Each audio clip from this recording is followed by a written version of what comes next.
आज मैं आपको एक ऐसी घटना बताना चाहता हूँ जिसने मुझे फिर से याद दिलाया कि हर बच्चे को एक ही नज़र से नहीं देखा जा सकता। कुछ समय पहले एक पेरेंट्स मेरे पास आए। उन्होंने कहा कि हमारा बेटा पढ़ाई में बिल्कुल भी ध्यान नहीं देता। 5 मिनट बैठता है, फिर कभी पेंसिल से खेलने लगता है, कभी इधर उधर देखने लगता है। हम बहुत परेशान हैं। मैंने इनसे पूछा, क्या आपको लगता है कि वह पढ़ना नहीं चाहता, या आपको यह लगता है कि उसका ध्यान टिक नहीं पाता?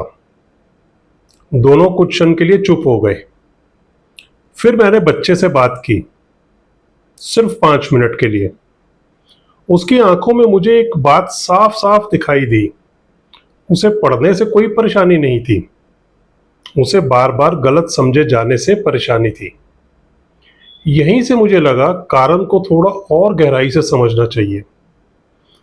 मैंने उनसे केवल अंक नहीं पूछे, मैंने पूछा, कब वह सबसे अधिक खुश होता है, किस सब्जेक्ट में उसका इंटरेस्ट ज़्यादा है, वह कहाँ बैठकर पढ़ता है, और घर का एटमॉस्फेयर कैसा है।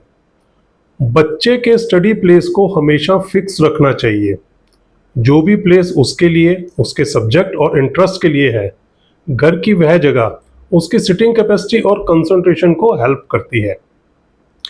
क्योंकि कई बार समस्या बच्चे में नहीं होती, समस्या उस तरीके में होती है जिससे हम उसे समझते हैं। यही वह स्थान है जहां ज्योतिष और वास्तु हमें एक अलग देखने का नजरिया देता है। ज्योतिष हमें यह समझने में सहायता करता है कि हर बच्चे की मानसिक प्रकृति और सीखने का तरीका अलग अलग होता है। यदि किसी बच्चे का चंद्रमा सेंसिटिव है, तो उसका मन आसपास के वातावरण और भावनाओं से जल्दी प्रभावित हो जाता है। यदि बुध की ऊर्जा अलग प्रकार से कार्य कर रही है, तो वह केवल पढ़कर नहीं बल्कि देखकर, सुनकर और अच्छी तरह से सीख पाता है। यदि उसकी पढ़ने की जगह अनऑर्गेनाइज हो या उसके लिए कंफर्टेबल ना हो, तो एटमॉस्फेयर भी उसके फोकस और कंसंट्रेशन को इफेक्ट करता है।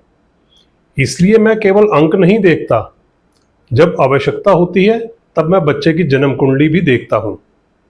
और यदि मुझे ठीक लगता है तो उसके पढ़ने की जगह और घर के एटमॉस्फेयर को भी चेक करता हूँ, ताकि उस बच्चे के डिस्ट्रैक्शन का रीज़न भी पता चले।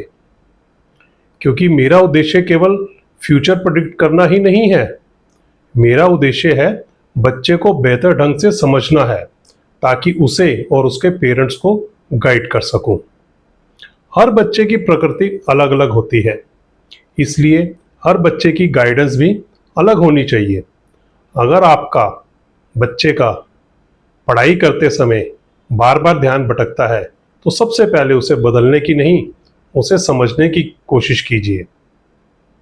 और आज मैं आपको एक छोटा सा विचार देकर जाना चाहता हूँ। आज रात अपने बच्चे को कोई सलाह मत दीजिए, बस उससे एक प्रश्न पूछिए। पढ़ाई करते समय उसे सबसे ज़्यादा टफ क्या लगता है, और उसके उत्तर को टोके बिना पूरा सुनिए। हो सकता है उसका उत्तर आपकी सोच बदल दे। अगर आपको यह वीडियो उपयोगी लगा हो, तो इसे उन पेरेंट्स के साथ जरूर शेयर करें जिन्हें इसकी ज़रूरत है। वीडियो को लाइक करें, चैनल को सब्सक्राइब करें और हमारे पेज को फॉलो करें। कमेंट्स करके मुझे यह भी बताइए कि आप अपने बच्चे के किस बिहेवियर को सबसे बेहतर तरीके से समझना चाहते हैं। मैं आने वाले एपिसोड में उस पर भी विस्तार से चर्चा करने की कोशिश करूंगा। फिर मिलते हैं understanding your child through astrology and vastu के अगले एपिसोड में। मैं हूं आचार्य जितेंद्र गेरा, और अगले एपिसोड में हम समझेंगे कुछ बच्चे पढ़ाई तो शुरू कर देते हैं, लेकिन थोड़ी कठिनाई आते ही हार क्यों मान लेते हैं। धन्यवाद।